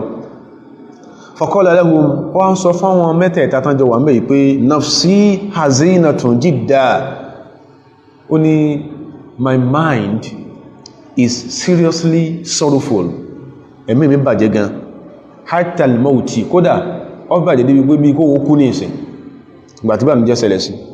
Umkuthu hahuna washaru ma'i, ẹ̀dúró sí bí tí washaru ma'i, ẹ má sùn o. Àkíyèkí wọn àsáhàrù, ẹ má sùn o. Bó ṣe sọ rẹ̀ fún thumma taqaddama qalilan, ó sún síwájú díẹ̀. Bó ṣe wà ní Matthew léèbò, he moved forward a bit, gbọ́nà ṣe mọ́ ń kà ó sún wájú díẹ̀ wa kharra ala wajhihi ó sì dojú ẹ̀ kólẹ̀ ó dojú ẹ̀ wólẹ̀ wa kana yusalli gbólóhùn sọ̀látù wa kana yusalli ṣe ọkàn sí ẹ̀kà máa ń kí Ọlọ́run gidi kan máa ṣàdúrà ni in tí wọ́n kọ síbì tí wọ́n tú ó fi hàn pé ellipsis kí ni ellipsis wáyé a máa ń pè ní ìjásùl adfi inú balaga ìmọ̀ wà ní Kùránì náà Ọlọ́run ní Mùsá kúrò ní Egypt ó wá dé Madian ṣe bí ní àjò lónìí láti Egypt di Madian àbí àwọn kankan dẹ̀ ṣẹlẹ̀ ń gbọ́nà ọlọ́mọ ìpé àwọn event tó ṣẹlẹ̀ láàrin Egypt sí Madian kò ní ìdíẹ̀ kò sí kí ní o kò sọ fún wa ọkàn ó kúrò ní Egypt lọ sí Madian so event láàrin Egypt sí Madian yẹn ellipsis ni Ọlọ́run sọyún ìmọ̀ ṣẹlẹ̀ nù ìwé mi náà èyí tó kàn fẹ́ jámọ̀ ní gbogbo òdé Madian ọba àwọn kẹta ń pa mi lọ́wọ́ ṣe bí rìn lórí láti Egypt Madian sáà kankan ṣẹlẹ̀ lójú ọ̀nà yẹn Ọlọ́run pé ní ìdí information yẹn bẹ́ẹ̀ náà lélẹ́yìn náà wa kharra ala wajhihi wa kana yusalli ó sì bẹ̀rẹ̀ sí sin lọ́hun bó ṣe kódà èèbò tó tú láti rí he fell down on his face and worshipped God ìtẹ́ èèbò túnù kò sọ pé and prayed ẹ̀tìrí lóòfin ní túsọ̀ láti bí sí kí ní o prayer he fell on his face and worshipped God ṣe àti prayer worship ṣe bí nǹkankan ní ó sáájú kankan ìsọ́lì kọ́ ìlàn ló ṣe ń sọ pé ń fara gbólẹ̀ ìsinlọ̀ nìyẹn ìsọ́lì ó ń sin lọ́hun nígbò wá parí ìsinlọ̀ ó wá ń sọ ní ọ́sẹ̀ ìsàdúà ó wà ní bọ́ sí fẹ́ ìbò nìyẹn fell on his face and worshipped God nígbò ìsinlọ̀ tán and prayed ó wá sàdúà àdúà tó ṣe ni wọ́n àgbámú pé àdúà ló ṣe ètò ìsinlọ̀ ńkọ́ ìsinlọ̀ náà bẹ́ẹ̀ so àkáǹtì ti Matthew òǹlẹ̀lẹ̀ yẹn tó fi yá pàwọn níbi Ọlọ́run wọ́n máa ń kírun ni ìrun ni wọ́n máa ń kí wọn èsì ní nǹkan mìíràn tó fi ń ṣe lọ́nà jù pé wọ́n ṣe kí ni wọ́n kírun lọ àtúníbò míì náà Injilu Máàkì àtúrí àlámọ̀rí gbólóhùn tó jọ pé èèyàn kírun ìrun lè yàn kí fọ́lọ́run ọba èyí ó sì kírun yẹn tọ́lọ́run fi tẹ́wọ́ gba èèyàn Mark ń ṣàlàyé fún wa Mark chapter 11 verse 25 ní language tí wọ́n kọ kalẹ̀ lárúbáwá nù tánà fẹ́ islamize Nigeria wọ́n fẹ́ arabicize Nigeria ń là ń kà yẹn o lárúbáwá in the Christian Bible ó fi hàn pé àwọn tó kọlé ọyẹ ká sọ pé wọ́n sófò abẹ́ ẹ̀kọ́ ni sẹ́yìn wọ́n fẹ́ islamize Nigeria wọ́n fẹ́ dáwà Nigeria sí wàhálà nìyẹn àbí ìṣẹ́ bá ń ní àwọn tó wá kí ní ká ṣe fáwọn eléyìí sáàdù àlọ́ ẹ̀ká ṣe fún àbẹ̀ká gbìyàn sí pé tán fẹ́ islamize Nigeria tán fi arabicize Christian Bible sáàdù àlọ́ ẹ̀ká ṣe fún àbẹ̀ká gbìyàn sí pé ọ̀rọ̀ bí kíyàn sọ fún wa pé àwọn èèyàn kan ni wọ́n kan Isa magbélébù ok argument ti ẹ̀nà agreed ok wọ́n kan àbí àwọn tó kàn kí ní kọ́lọ̀ ń ṣe fún wọn sọ ẹ̀kọ́lọ̀ fi wọ́n sáàdì jẹ̀ náà àbí kọ́lọ̀ fi wọ́n sínú náà ṣẹ̀ṣẹ̀ pé ọ̀rọ̀ dàrú ṣe má kàn àbí ọ̀nà kan àwọn tó kàn òun ṣẹ́ṣẹ́ rí náà ṣe àbíṣẹ́ bú tẹ́ẹ̀ pé ṣe rí náà ṣe ọyọ̀ kọ́lọ̀ fi wọ́n sínú àlìjẹ́ náà tẹ́ẹ̀ pé ṣe ẹbú náà ṣe ìmọ̀lọ́lẹ́kùn tí wọ́n àwọn kátà pé tí ò kí ń wà logical táwọn yóò sì sọ argument Matthew chapter 11 verse 25 sọ fún wa pé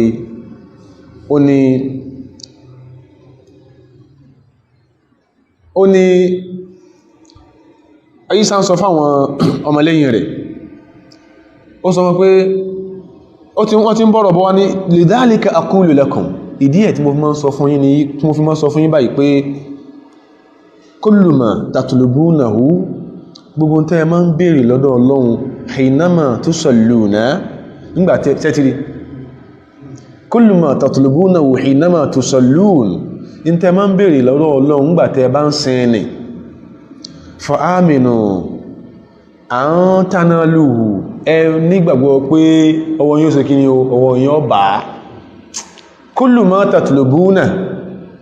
hinama tusalluna ta fẹ́ lò ní gbóòlò ìran kullu ma tatlubuna gbóhùn tẹ́ ń wá tatlubunahu hinama tusalluna nígbàtí ìbá sí lọ́ntán fa idha faragta fansab tẹbá ti ọkọ̀ sin lọ́n tán kó tó bèèrè nǹkan lọ́wọ́ rẹ̀ fa idha faragta fansab tó bá parí ìjọsìn fansab gbìyànjú násọ́bùnù gbìyànjú kó ti ẹ̀bẹ̀ lọ́hùn wa ila rabbika faraghabu wá sojú kòkòrò ti mẹ́lọ́dọ̀ Ọlọ́run lórí in tí máa kìí sọ̀rọ̀ kullu ma tatlubunahu hinama tusallun bó tẹ́ máa ń fẹ́ kọ́lọ̀ ń ṣe fún yín hinama tusallun nígbà tẹ́ ń sin lọ́n yẹn a sì pé ń tẹ́ padà wígbà bá parí ìjọsìn tó jóore fa aminu an tanaluhu ẹni gbàgbọ́ pé yóò ṣe kí ni o yóò ṣẹlẹ̀ fayakuna lakum ni ó fi jẹ́ ti yín o wa mata waqaftum tusallun tó mọ̀ lọ gangan rí ní verse 26 máàkì ní wa mata waqaftum tí a máa ń kírun jókòó ọlọ́mọdé àṣà rẹ̀ wa mata waqaftum tusalluna whenever you rise to worship God ngbẹ̀ bá nàró tẹ́ fẹ́ máa sin lọ́hun mata waqaftum ngbẹ̀ bá nàró tusalluna tẹ́ ń kírun nígbẹ̀ náà ti bá Zakariya fanadatul malaikatu wa huwa qa'imun yusalli ngbẹ̀ bá nàró tẹ́ ń sin lọ́hun faghfiru in kana lakum ala ahadin shay'un ẹ ṣàmójúkú ẹ ṣàforíjì fáwọn èèyàn tó wọ́n ti sẹ̀yìn sáájú likay yaghfira lakum aidan abukum alladhi fis samawati zallatikum kó bá sí pé Ọlọ́run tí ń bẹ lókè ó ṣe kíni yóò forí àwọn ẹ̀ṣẹ̀ tí náà jẹ́ ìtafẹ́ ló mẹ́ni pé mata waqaftum tusalluna nígbẹ̀ bá tẹ́ bá ń bẹ lórí pẹ́ ń ṣe kíni ẹ̀ǹkírun lọ́wọ́ gẹ́mọ́ sọ fún Zakariya na fanadatul malaikatu wa huwa qa'imun yusalli ìrànnù tàbá ní àkàlẹ̀ ìbò ó mọ́ sọ pé wọ́n sí ìbò tú ló jẹ́ àkà ní ìgbìyàn ti tú sí ìbò àwọn náà bí ọlọ́mọ ń kírùn inú yìí bá ṣe sọ ó ti pàápọ̀ báhùn ká ma sàlẹ̀ ìmì lọ adẹ̀bálẹ̀ ìwádé bí pé bẹ́bárẹ́ tí ń kírùn tí ń ṣe wọ́n àwọn bí epo gbóná ọlọ́run ọgbàrún rẹ̀ ni tùdúgbé tọ́lọ́run fi sán tó fi sọ́dí ọ̀nà àdẹ́dẹ́wó kó ká máa sin ká máa kírùn yẹn ó nídìí ó ní tọ́lọ́run fẹ́ jí ó ṣe lára wa tàbáríyàn tó wá ń ṣe ọ̀rọ̀ tọ́rọ̀ bá débẹ̀ lónìí aṣọ ibi tá fẹ́ sọ́dé nìyẹn bóò ló ṣe sin lọ́hun àwọn nábì Ọlọ́run fara gbolẹ̀ fọ́lọ́run sin lọ́hun gẹ́gẹ́ bá sí ń ka ìtàn wọn yìí wọn lè lẹ́nìkan kó náwọ́ ìbàjẹ́ àbùkù sí wọn ìrun tí wọ́n kí lónìí tẹ́ pé ìwọ náà ló túlé alábùsí ni ó sì ń kírun ìrun tó kí tó tú ọ́fíìsì ìrun tó kí ẹjọ́ ń conspire bóò ni wọ́n ṣe bàtàyẹ ẹnìkan jẹ́ ó sì ṣe sálámàtà ni ẹfẹ́ ọkọ̀ kí ń yẹ́ tí ò kí ń ṣe mùsùlùmí pé Islam gan ní kàtígórí àwọn èèyàn tí ń kírun tọ́lọ̀ gan sọ fún ẹfún rẹ̀ ọlọ́ ni watlu ma uhiya ilayka minal kitabi ọlọ́ ni ẹ máa kà from time to time tán sọ̀kalẹ̀ fún yín níwèé mùsùlùmí tí ò mọ̀ Kùránì kò mọ̀ ká kò lè kálé ìbò kò lè ká ń Yorùbá ẹlòmí ò sí Kùránì ìwò mùsùlùmí kò tí wùrí láyé ẹ wá ní wùwà ẹni wùwà tí ò wà representative of Islam yóò wù ṣe bí ìwé tó kàn school from time to time ló ń ka cost accounting náà olóòfẹ́ gbàgbé àbí from time to time ló ń ka taxation olóòfẹ́ gbàgbé Kùránì nǹkan kọ̀ọ̀ká subhanallah ibi tó mọ́ tọ́ ní pé Ọlọ́run ní ẹ máa káńtà Áfíríkà fún yín níwèé wọ ákìmí ìṣọ́lá ẹ̀sìn máa kírun kéèsí pé kẹ́kẹ́ máa exercise nìkan Ọlọ́run sọ iṣẹ́ tí ìrìn yẹn gbọ́dọ̀ ṣe inna salata tanha anil fahsha wal munkari àlàyé yẹn ni ìrun tó gbọ́dọ̀ ní àsàrù lára wa ìrun ta ní ẹmọ kí tó bá ti ń ṣe ìsìnà tẹ́lẹ̀tẹ́lẹ̀ tó ń kírun ẹ kí ìrun gba ìsìnà lọ́wọ́ rẹ̀ tẹ bá máa ń gbọ́ revelation àwọn èèyàn láwọn ààyè ìjọsìn ààyè kírun mìí ẹ máa sọkún ni pè mọ́ ṣe kúkúkú tí wọ́n ṣe kúkúkú tí wọ́n máa ṣe kí ní wọ́n máa pẹ́ alágbá yẹn tán bá tẹ̀ kírun tán ìwà àwọn ọ̀dá ẹlòmíì rí sọ o tó ráwọ́ àwọn tí ń ṣe bẹ́ẹ̀ o ẹlòmíì rí sọ́rọ̀ àwọn tó ń ṣe bẹ́ẹ̀ o káwọn sọ pé wọn gbogbo ẹ̀ náà kọ́ ni attack against Islam in tẹ́lòmíì bá ṣe ń pa wa mùsùlùmí ń gbà mí ó máa ń ráìtì ń gbà mí o tẹ́lòmíì gan ó ṣe mùsùlùmí tí ó ṣe lójú tí ó sọ fún pé ẹlòmíì sọ fún pé tó ń ṣe yìí ẹ lọ rojọ́ fẹ́ lọ́hùn ẹ lọ fẹjọ́ òun sọ lọ́hùn ẹ̀yin sẹ́kítírì ọlọ́hùn in tó sì sí rèé báyà tá bá gbọ́ wọ́n sọ pé àlẹ́sìn ni yóò tàn lé in tó ń fẹ́ ṣe nìyẹn ẹ̀ tí rí mùsùlùmí tí ó dáná yóò dẹ̀ sọ fún pé ọ̀nà tó ń dá yẹn tánàbí kan fi ṣe yí mẹ́bí tó ti ń ka ìtàn Romeo àti Juliet yóò ní tó ń ṣe gan tánàbí kan fi ṣe tọ́lọ́run fi bá wí Ọlọ́run lè bò náà mọ́ múrẹ́ ṣeré bọ́lọ̀wọ̀n bá ní bẹ́ẹ̀ tí ń kírun wí rárá lórí tó bá ṣe ká ní pọ́lọ̀wọ̀n ní bẹ́ẹ̀ tí ń kírun wí rárá lórí tó bá rí ó dánwò láyé ọlọ́run ní sọ fún ṣe ọlọ́run sọ̀sán pé ó ní wàlàùtakọ́ wàlà àlẹ́yìnà ba'dal aqawil bá mi bá sọ ìsọkúsọ nípa ọ̀rọ̀ àwa ọlọ́run la akhadna minhu bil yamini ọlọ́run ní máa fọwọ́ ọ̀tún mi gbámú thumma laqata'na minhu liwatina yìí sì já ní sọ́rùn tọ́lọ́ máa sọ wọn fánà bí tàwà ní wọ́ àfikírùn rẹ mọ́jí òsìn tí ọ̀dá mọ́ bẹ́rẹ̀ mi ṣe ń kírun tó bó ṣe ń la àsàlátù tó tí bá wùwà báyìí bígbà tí sàpànà bá wùwà ní bígbà tí sàpànà bá wùwà bígbà tí ìkólókọ rẹ̀ ọmọlángidi tí bá wùwà lẹ́nu mí ò ṣe wùwà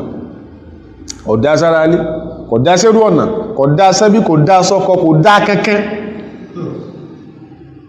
yóò sì fẹ́ kú sí kódà rúkú rí ó dájú tẹ́ tí ó ń kírùn mí lọ ọlọ́run tí pé iná sọ̀látà tá ní agbó tó yàn kù sí tí wọ́n náà mọ̀ pé ó kù sí tó edórí ètò ẹ̀fẹ́ káyí mọ́ ọbọ̀ mention tó sì mọ̀ pé ó kù bẹ́ẹ̀ tẹ́ pé òun gidi lòun kílò dodo èèyàn kan ní kírun kó ní sàjádà wájú kó ó jóná ọlọ́run ní ìdí yẹn ó ní ìdí kí ni as that irun transformed you as that irun rehabilitated you sẹ́nu yẹ ti tún ọ̀sẹ̀ tó ti gbà wọn wá bú tí ò ní jẹ́ olójú rí ọlọ́run lára rẹ̀ inna salata tanha anil fahsha wal munkari ìrun yóò gbà lọ́wọ́ èèyàn bó wá ti ń jalè tẹ́lẹ̀ ò ní jalè mọ́ wọ́n sọ fún sí ọlọ́run sọ̀sọ́ pé ọkùnrin obìnrin kan máa kírun wọ́n lọ́wọ́ obìnrin ọ̀hún wọ́n ní taqumu al-layla wa tasumu an-nahara taqumu al-layla wa tasumu an-nahara ní máa ń fòrú sí náà fílà ní sì máa fi ọ̀sán gbáwẹ̀ walakinnaha tasriku ṣùgbọ́n máa jalè Ànábì ní tẹ́ pé ń kírun lódodo tí máa ń kírun ó ní inna salatahu ọkùnrin tí ẹni inna salatahu satanihahu tẹ́ pé ń kírun sincerely irun tí ń kíyẹ satanihahu irun yóò gbọdọ̀ gba olè yóò padà gbólè jíjẹ́ lọ́wọ́ rẹ̀ so wá gbọ́ tí máa ń ṣẹbọ tẹ́lẹ̀ irun kíkí mójú gbẹbọ lọ́wọ́ rẹ̀ ọlọ́run tó sìn ọlọ́run tó fẹ̀yìntì ọlọ́run tó fẹ̀yìntì kò kàn expire gbọ́n tó gbọ́ tó gbójúlé lóògùn tó gbójúlé lọ́sẹ̀ ní máa expire subhanallah tẹbá kẹlẹ̀mí tí ń sunkún ní máa ń ṣẹlẹ̀ dáadáa ní o tí ó máa sunkún tí ó máa gbá obìnrin sí bàtà yí òun jẹ́ ẹwà wá bílẹ̀ ìpé kí ló ṣẹlẹ̀ ó lè máa sọ pé ọ̀sẹ̀ tó ń fo owó iyebíye ṣe tán lóbi tí ń ṣe nǹkan òṣògbọ́dọ̀ fọ́ọ̀kan ó ti olórí ibú ààrẹ ti fọ́ọ̀kan kìí ṣe olórí ibú ọlọ́run tí gbàdúrà ẹ̀ tí menstruate tó ń tí nǹkan oṣù ara rẹ̀ kọ̀ ní gbàdúrà rẹ̀ bá yóò gbàdúrà rẹ̀ ọlọ́run yìí sọsẹ tí expire ọlọ́run yìí sọsẹ tí yẹ̀mọ́ dùn kan lé lórí agbára ọlọ́run tayọ bí erin ṣe tóhun tó bá rọ́ lágbára ọlọ́run yóò sì yá yóò yí agbáragbára eléyìí ni àwọn èèyàn orí polongo fáwọn èèyàn mọ́ ọ̀tọ̀ ní táyé pèlè agbára fáwọn èèyàn ní ìdè kírun ó dùn àwọn èèyàn lára ìkanú àwọn tí wọ́n bàbá wa náà wọ́n ti ṣíra báyìí Ọlọ́run bá gbà wọn lábọ̀ gbogbo tí wọ́n ṣe pátápátá láyé tó yọ́nú sí tí wọ́n ṣe tó pọ̀ ṣùgbọ́n iṣẹ́ làwa máa ń wò Ọlọ́run ní wo ẹ̀mí tí wọ́n fi ṣiṣẹ́ ṣùgbọ́n àmọ́ pé àgbé ilé ní pé wọ́n ṣe tó gbà Ọlọ́run dákun mọ́sà bá gbà wọn lábọ̀ bàbá wa yẹn wọ́n ní contemporary àrísìkọ́lá ni wọ́n contemporary àrísìkọ́lá sá contemporary òbí Ebenezer òbí wọ́n sẹ̀ kún kòkó púpọ̀ inú wọ́n ní àwọn ládùúgbò táwọn wà Ìbàdàn láwọn àwọn sàkọlé àwọn sì àwọn ní àwọn ilẹ̀mí táwọn ta fáwọn èèyàn so káwọn tó ń gbà táwọn fi kún bí iṣẹ́ ológun táwọn ṣe àwọn èèyàn ti ṣáájú àwọn dádùúgbò bí táwọn nílẹ̀ sí àwọn ará bí ará Ọ̀ṣun bí ará Iléṣà bí ará Èkìtì wọ́n ti dé wọ́n wá fẹ́ yẹn tí ó jẹ́ chairman community yẹn tí ó jẹ́ baálẹ̀ ní community yẹn àwọn èsì ìbáyàn dùn kankan wọ́n sá ti ń sọ láàrin ara wọn pé lágbájá ló kọ́kọ́ lé but wọ́n ní lágbájá ló mọ̀ ní ọmọ Ìbàdàn mọ́ ní oló ilẹ̀ rẹ̀ ilẹ̀ àwọn balẹ̀ rẹ̀ wọ́n sá ń dù ń gbò sáyà wọ́n sọ fáwọn pé ẹ̀yìn àwọn ọ̀jẹ́ baálẹ̀ tó náà ọmọ tí wọ́n bá rìn ẹ lọ fẹ́ tí ń salivate fọ́nà yín kọjẹ́ wọ́n ní táwọn kọ́ sọ nìyẹn ẹni tí àwọn kan wà bí tẹ́gbẹ́jọ́ wọ́n sọ̀rọ̀ yìí wọ́n wà ń bẹ̀ ni wọ́n á lọ rù náà wọ́n á sọ pé àwọn táwọn tèkìtì tòǹdó ti lé sàwà bó làwọn ṣe fẹ́ra àwọn sí báálẹ̀ tí ọmọ tí àwọn tó talẹ̀ fáwọn sí ń bẹ̀ wọ́n sàwà gbò fáwọn àwọn ọjẹ́ o ọ̀dà báálẹ̀ lẹ́fà wọn jẹ́ nǹkan kan gbọ́dọ̀ sí àwọn o àwọn sáwọn ohun mẹ́wàá ẹnìkan bẹ tó ń ti ń salivate kóhun lòun sájẹ báálẹ̀ wọ́n sáṣe gbásàwó bàbá yìí ní òun fijọ́ tó wọ́n pàdé Ọlọ́run búra òun ò ní nǹkankan kó ìjọ́ tán ti ṣe wáàsí táwọn jàmáà tẹ̀blì ti rá wọn mú fún wáàsí tó bàbá máa ń lọ jáde tán fi kú ni ìjọ́ ìlànà gbogbo táwọn máa ń sọ pé ìsorí ìṣúra làwọn ti kú dànù ṣùgbọ́n wọ́n fáwọn ní nǹkankan tán sọ fún àwọn pàgbára àwọn sì gbà pàgbára ni pé káwọn máa dìde kírun lóru tán fáwọn nù bàbá wọn so meanwhile ni yẹn wò pé àṣẹ ìtẹ́ni yẹn ń fẹ́ ni pé kán fi báálẹ̀ lo àwọn tó bá ti wá padà yá yóò rìnrìn èṣù kí nǹkan ó ṣe àwọn káwọn ó sánkú kó lè bá já sí pé yóò padà emerge unopposed pé after ẹni tẹ́ sọ pé ẹfẹ́ tìtorí ẹ̀ṣẹ̀ báálẹ̀ ló ti kú yìí kóhun wá jẹ àwọn kan di pé lóru ọjọ́ yẹn bá dìde tá fi hàn pé agbára ò sí ń bí ọṣẹ ó lè máa bínú ó lè máa dùn ọ́ agbára ò sí ń bí ọṣẹ ibi kó mọ tó pè lóko Ọlọ́run kó mọ tó pè ní bó sì dí rẹ̀ bẹ́ẹ̀ sọ́lọ́bẹ̀ lágbára wà àwọn lórí ọjọ́ náà kàn àwọn jí báwọn ṣe máa ń jí àwọn ṣe náà fìlà yẹn tán pálọ̀ àwọn sì fẹ̀yìntì bẹ́ẹ̀ ṣe jókòó kó fi dàsìkò tí wọ́n pèrún oorun kàn rá wọn lọ rẹ́ńpẹ́ láàrin àwọn bá rí pé nǹkan kan kàn wọ pálọ̀ àwọn nísìn kó ẹgbà bu àwọn òpé àkọ́kọ́ àwọn sáà pé nǹkan ń bà wọn lára ń kọ́ igbá bà wọn pé àwọn sì kọ́sẹ̀ rí dáadáa kódà àwọn ìgbà táwọn ṣiṣẹ́ sọ́jà táwọn ṣe àwọn ọ̀bẹ kan bẹ lágbájá ní ó ní òkè gbé sọ́jà ogun ọ̀bẹ ní kò gún ọlọ́bẹ ní ọ̀bẹ ọ̀ràn ohun àwọn ọlọ́bẹ àwa ń sọ fún kinní ọ̀hún pé ìwọ kí òun kẹgbẹ́ mọ̀wùlẹ̀ máa kẹgbẹ́ gbogbo bóde jájọ jàkúùkù níta ń kẹgbẹ́ gbọ́ àwọn implications kinní yẹn àwọn sá kinní yẹn sá padà disappear nígbàtílẹ̀ wá mọ́ àwọn gbogbo ara ní ta àwọn fọjọ́ mẹ́ta ara ń ta wọn ni àwọn sick débi pé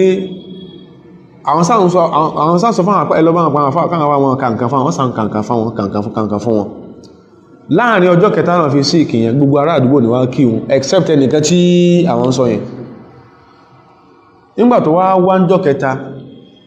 bó ṣe dé wá bí àwọn ìyàwó àwọn pé ọkọ yín kọ́ àwọn ló ń rẹ̀sì lọ́wọ́ ó ń sùn lọ́wọ́ ni bẹ́ẹ̀ làwọn sì bóde mo ń sùn ní bó ṣe padà sílé ẹ̀ lójú ẹsẹ̀ ni ìpadà tó padà lé ẹ̀ aláwẹ̀ olóòrọ̀ kúkún sílé ni ibi tí in tó káwọn mọ̀ ìpé in tó ṣẹlẹ̀ yẹn tó káwọn lè connect ẹ̀ tó bá ṣẹ́ṣẹ́ lè míì ìmọ̀ sí àkídà misapply àkídà ni ó lè máa ní ẹyin ṣe gẹ́ in tó káwọn wá fọ́nà ìtumọ̀ ni pé after a year àwọn ìyàwó ẹni lẹ́yìn ọdún kan tó ti kú wọ́n wá kí àwọn nlé àwọn sáwọn sọ̀rọ̀ wọ́n á kí àwọn fẹ́ǹpọ̀ ọdún kan làwọn ìsopó tó lẹ́yìn tó kú yẹn ṣe mùsùlùmí àwọn sọ̀rọ̀ pé àwọn sá sọ̀rọ̀ kọ̀ọ̀kan pé wọ́n ní bàbá àwọn fẹ́ bẹ̀ pé kẹ́ ẹ má bínú tọkọ àwọn ṣe sí yín àwọn gbìyànjú àárín àwọn jó yára pẹ́yìn kọlẹ̀ fi nǹkan sí pé ohun tó ṣe ló gbà ìyàwó ẹni ọ̀hún àwọn ìyàwó ẹ̀ ló ń sọ fáwọn báwọn ìbínú tó lọ ní pé ìsìn lọ́hùn ìlọ́lọ́hun lẹ́yìn ọdún kan táwọn ènìyàn jáde òkúná tó sọ fáwọn ẹ̀fáwọn làwọn sẹ́wọ̀n ń connect àwọn incident yẹn pé àṣẹ tí ń lu àwọn ní ẹgbà àṣẹ ó ní mission in tí wọ́n ìpadàbọ̀ ọpọ́n láwọn ẹlẹ́gbà tí wọ́n fẹ́ kó ṣẹlẹ̀ sáwọn ló ṣẹlẹ̀ sẹ́ tí kò wọlé kí àwọn so ìta fẹ́ fàmẹ́ ni pé bó jẹ́ pé nǹkan kan náà ní gbára lé lọ́lọ́run àǹjẹ̀nú máa ń ju àǹjẹ̀nú lọ bí ọba yẹn bá gbára lé nǹkan kan lẹ́yìn Ọlọ́run tó ṣe pé tó wá lù wọn pankẹ́rẹ́ ọmọ lẹ́yìn ni èyí táwọn ní lágbára sí kí lọ́jẹ́ sí yòó yóò lù wọn àti tí wọ́n gbára lé láti ní kèílé ìṣọ̀rọ̀ pé wọ́n dẹ́rù báyàn ní máa ń ṣẹlẹ̀ wọ́n ṣe lù wọ́n náà wọ́n lù yẹn dáadáa wọ́n lù yẹn mọ́júmọ́ lójú oòrùn wọ́n lù yẹn bọ̀ kí ni ó ní jẹ́ ìfẹ́ tí wọ́n lù ọ́ mọ́júmọ́ tó lọ́lọ́run tó wá ti lọ́lọ́run Ọlọ́run bọ̀ fẹ́ ìdànù ó wà lọ́lọ́run faragbolẹ̀ fọ́lọ́run ibi tí mo ti lọ ni pé alámọ̀dé pé Ọlọ́run ní ẹ máa kàntán sọ̀kalẹ̀ fún yẹn sì máa sin lọ́run ìrún ọgbà tí ọ̀dá lọ́wọ́ yín yóò sì fún yín ní tọ́ dà tẹ́ fi jẹ́ olùsìnà lódodo. Irun yìí gẹ́bà ṣe kálẹ̀ ẹ̀kan in tó níbọ̀yẹ̀ lọ́dọ̀ Ọlọ́run ni wa hiya awwalu ma awjabahu Allahu ta'ala min al-ibadati. Àkọ́kọ́ tọ́lọ́run sọ̀rọ̀ náà yẹn nínú àwọn ìjọsìn tọ́lọ́run ní a máa ṣe pọ̀, ṣùgbọ́n àkọ́kọ́ rẹ̀ tọ́lọ́run kọ́ ní ọ̀ranyàn lélẹ́yìí òun ni ìrun jẹ́. Tawalla ijabaha, Ọlọ́run fún rẹ̀ ló sọ pọ̀ ọ̀ranyàn ni. Ọlọ́run ló lẹ́làbọ́run tó sọ́dọ̀ ọ̀ranyàn, kìí sànà bí Ọlọ́run kan ló sọ̀rọ̀ ọ̀ranyàn, Ibrahim kan ló sọ́dọ̀ ọ̀ranyàn, Adam kan ló sọ́dọ̀ ọ̀ranyàn, Noah kan ló sọ́dọ̀ ọ̀ranyàn, kìí ṣe Yakub, kìí ṣe Isahak, kìí ṣe Ismail. Tawalla Allahu ijabaha, Ọlọ́run ló sọ̀rọ̀ ìdọ̀ ọ̀ranyàn fún Ọlọ́run bí mukhatabati rasulihi, pẹ̀lú ọ̀rọ̀ tọ́lọ́run sọ fún sí Ọlọ́run laylatal israhi wal miraj, ní òru ọjọ́ tánà bí ṣe o tó gun sámà lọ. Gbogbo òfin lọ́lọ́run fánà bí láyé nígbà odò fi rán sámà ló ti lọ gbà. Láti mọ́ sọ pé ànábì ti wá sallallahu alaihi wasallam ó sàlàyé tí ó ṣẹlẹ̀ nínú ayé àti tí ń ṣẹlẹ̀ lálẹ́ kìámà fún wa, torí pé Ọlọ́run fojú ẹ̀ tó. Ọlọ́run ànábì ó dọ̀run bọ̀, ìtàmọ̀ tí mo fẹ́ sọ ni ó dọ̀run bọ̀. Ó sọ fún wa nǹkan kọ̀ọ̀kan tọ́lọ́run gbé ka àyè kọ̀ọ̀kan ní òkè sámà rẹ̀, ìbá ilé ìwà. Ànábì ló sàlàyé fún wa sallallahu alaihi wasallam pé River Nile àti Euphrates ní Iraki sámà náà ti ń sán wá sáyé. Ẹbí world geographers lè rí tí wọ́n mọ̀. River Nile ní Egypt, Euphrates ní Iraki. Àmì ìjọ ya pé òun rí sọ́ọ̀sì wọn nù sámà tàbí ń sán wá. Òun rí sọ́ọ̀sì wọn nù sámà tàbí ń sán wá. So Ọlọ́run ló make a pronouncement fún sí Ọlọ́run sallallahu alaihi wasallam min ghairi wasitatin, kò involve Gabriel, kò involve Jibril. Ìrun dọ̀ràn àyàn kò involve Jibril. Ọlọ́run sọ fún sí Ọlọ́run sallallahu alaihi wasallam. Anas bin Malik kọ́nà máa yọnu sí, ó ní furidati salatu ala nabiyyi sallallahu alaihi wasallam laylata usriya bihi. Ìrun dọ̀ràn àyàn fún sí Ọlọ́run nígbà tó ń dé pọ́ṣán tiẹ̀, gẹ́bà àwọn anábì náà ṣe kí ni wọ́n ṣe gba pọ́ṣán ti wọn. Ìrun dọ̀ràn fún anábì sàṣánú ní laylata usriya bihi, ní ọjọ́ tọ́lọ́run mọ́ nàbí ìrìn àjò òru. Ó jọ̀nà ní mélòó? Khamsina, 50 lọ́lọ́run kọ́ sọ̀dọ̀ náà yàn, 50. Thumma nukisat, wọ́n dínkù láti 50. Bóò náà ṣe dínkù through intercession Moses ló dá sí. Táwọn ibá ti ń bọ̀ yóò kan Moses ní kí lọ́lọ́run fún nínú 50. Moses ní àwọn tó ń gẹn tán nífà lè kaná wọn ò ṣe tó kéré sí léyìí, ọjọ́ padà lọ bọ́lọ̀ kọlọmbọ̀ ọdẹ́kù. Ìtàn táàbà ti ń bọ̀ báyìí ọkàn Moses lọ ní kọlọmbọ̀ ọdẹ́kù 50 wọn ò ní kí àbí ó tún padà lọ bọ́lọ̀ tọ́sẹ̀lẹ̀. Moses Mohammed ẹ wo connection. Nígbà tó wá dorí 5 Musa tẹni sí 5 ló kù. Àdíìsì tí wọ́n bọ̀ kọ́ nígbà wọn àdíìsì olálàáfíà ni o. Musa ní tún lọ bọ́lọ̀ kó bọ̀ àníbi ní ojú ń tì mí, ẹni tí ó wà ti lè kí 5 yìí kò ní bá ń wọlé ológun nù. Nígbà tó Ọlọ́run ṣe nǹkan bí tó ní padà mọ́ ń padà, Ọlọ́run á dínkù sí, ó tún wá ní kí n tún lọ béèrè kọ́nà tó wá ọ̀la níbi ojú ti ilé padà lọ́mọ́ tó jẹ́ ṣẹ́kù 5 ní.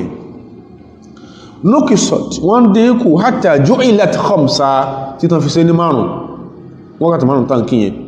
Thumma nudiya ń gbọ́ wá tán wá ṣe ní 5 thumma nudiya Muhammad wọ́n wá pè ànábì tí wọ́n ní pé majhul nìyẹn. Ọlọ́run wá pè ànábì pé innahu, Ọlọ́run ní ibi tó dé dúró yìí la yubaddalu al-qawlu ladayya, ọ̀rọ̀ ní change lọ́dọ̀ èmi Ọlọ́run mọ́. Wa inna laka bi hadhihi al-khamsi, ń bẹ fún rẹ̀ ànábì àtàwọn ọjọ́ rẹ̀ lórí 5 tó ń kó lọ yìí. Khamsin tí wọ́n ní pé hajjọ́rọ̀ khamsina ẹ̀san 50 lẹ́mọ̀ fi 5 ìgbà ọ̀dọ̀ Ọlọ́run. Riwaya ilé ìtàn àkàìdé bí rawahu Ahmad wa Nasa'i wa Tirmidhi. Imam Ahmad ló gba riwaya ilé wa. Riwaya yìí tí mo sọ pé ó include ìbò ní River Nile tí ń sun àti Euphrates, riwaya Bukhari nìyẹn tó dẹ̀gùn délẹ̀. So Ọlọ́run ní 5 yìí náà ni mo ti sáyẹ̀nsì, mo ti endorse ẹ̀sìn mọ́ tara 5 gbẹ̀san 50. Nínú riwaya mi Ọlọ́run ní ẹni tí wọ́ta lè kí 5 yìí kò ṣe tán Ọlọ́run. So irun yìí pàtàkì pọ̀ lẹ́kọ́ sọ pé ibi tó pàtàkì dé ànábì wa sallallahu alaihi wasallam ibi náà láti dúró torí àwọn àlàyé ìbìta fẹ́ máa ṣe tó ní ṣe pẹ̀lú abala míì tó pọ̀ lábala ìran. Ṣùgbọ́n ibi tó ti pìlẹ̀ kó lè bá yóò kálukú àìmọ́ kírun rẹ torítorí pé oròbí ìrùn oṣù mẹ́sì ìtàn fún ọ òun múra rẹ sí ni. Àìmọ́ kírun mùsùlùmí tó lórò jù ní sí ọ́ àwọ́bọ̀ bẹ́lọ́n Ọlọ́run fi rọ̀ ọlọ́run ó ní lọ bọ́lọ̀ báyìí torí gbogbo gbogbo àǹfààní lọ́lọ́run ló kóde mùsùlùmí kákà ti bá rán nú ẹrù rẹ̀ náà bá ti bá ọ̀rọ̀ yóò léwu yóò lè pọ̀ ò Ànábì wa sallallahu alaihi wasallam sọ fún wa pé bayna ar-rajuli wa bayna al-kufri tarku as-salah òfin léyà tí ń bẹ láàrin kí èyàn ó di kèfèrí òun náà ní kí èyàn gbénu jùlẹ̀ ìjẹ́ kèfèrí kò jìnà sí èyàn kí èyàn kàn fìrún lẹ̀ ó di kèfèrí nù ó di kèfèrí ọlọ́nkọ́ kó láwà ń bẹ̀ Ànábì wa sallallahu alaihi wasallam kódà nígbà tí ó ń ṣe Ọlọ́run tí ó tó di pé ìdágbére fáyé ibi tí àìsàn yẹn tó mọ̀nà bìdì sallallahu alaihi wasallam ìrun kíkí iya akhiru wasiyyatin wassa biha rasulullahi sallallahu alaihi wasallam ummatahu asọ́lẹ̀ kẹyìn tán bí sọ fún àwọn àjọ rẹ̀ inda mufaraqati ad-dunya nígbà tó ń sọ́lọ́ fẹ́ fayílẹ̀ o náà ní ìrun ja'ala yaqulu sí Ọlọ́run pariwo wa yalfadhu anfasahu al-akhira lẹ́yìn tó sì mí kanlẹ̀ lọ ìtànà mi sọ pé as-salata ẹmójútórun o wa ma malakat aymanukum ẹsì mójútàwọn tí ń bẹ lábẹ́ ìdarí as-salata wa ma malakat aymanukum ẹmójútàwọn tí ń bẹ ní abẹ́ ìdarí àwọn bí pàdé bí tó pàtàkì dé sallallahu alaihi wasallam bí irun tó pàtàkì dé yìí náà wa hiya akhiru ma yufqadu min ad-din in tí ó kẹ́yìn tá sàfẹ́kú ẹnu ẹ̀sìn táàfì mọ̀ pé ẹ̀sìn òṣèrè lára àwọn èèyàn máa tí ó tàn láàstì táàfì ká àwọn èèyàn lẹ́sìn mọ̀ náà ní ìrun fọyín dọ́ ẹ̀ch tí ó wá fi lè jẹ́ sí pé ìrun bá tánú àlámọ̀ yí èèyàn dọ́ ad-dinu kulluhu ẹ̀sìn tán yányán nìyẹn Ànábì wa sallallahu alaihi wasallam ó sọ pé latankudanna urwal islam urwatan ó ní gbogbo àwọn fibers in tó dìpọ̀ tí islam fi ń jẹ́ islam yóò máa já ń kọ̀ọ̀kan urwatan yóò máa já each fiber after each fiber yóò máa já fakulama intaqadat urwatun tí kan bá ti já nínú tí ń jẹ́sìn tashabbasa an-nasu billati taliha àwọn yóò tún lọ dìrọ̀ mọ́ mi tí kan bá ti já nínú tí ń jẹ́sìn àwọn yóò dìrọ̀ mọ́ mi fa awwaluhunna naqada in tí ó kọ́kọ́ jánú ẹ̀sìn àwọn èèyàn al-hukmu ìdájọ́ Ọlọ́run kí l'Ọlọ́run sọ lórí nǹkan yìí ẹwọ gọ̀rọ̀ yẹn láyé tó yẹ pé yóò ti dára tán kó táwọn bèèrè kí l'Ọlọ́run sọ al-hukmu ìdájọ́ Ọlọ́run wa akhiruhunna in tí ó jà láàsì inú ẹ̀sìn àwọn èèyàn as-salatu onírun tí ó jàyányá Ọlọ́run dákun ṣàánú wa eléyìí ni àwọn ọ̀rọ̀ ìtìsíwájú lórí bóò ni ó ṣe pàtàkì sínú ayé mùsùlùmí bàbá ń kó sínú tàn táǹkónú tàn náàbí táǹkónú tàwọn sàábí táǹkónú tàn ẹ̀yà wálé náà kásọ̀rọ̀ bóò lẹ̀sìn sí ní dàrú káwálé kásọ̀rọ̀ pọ̀ bóò làkẹ́dẹ̀ sí ní bàjẹ́ lóyìn fọ́ọ̀mù eléyìí so eléyìí jẹ́ ìkan nínú introduction fún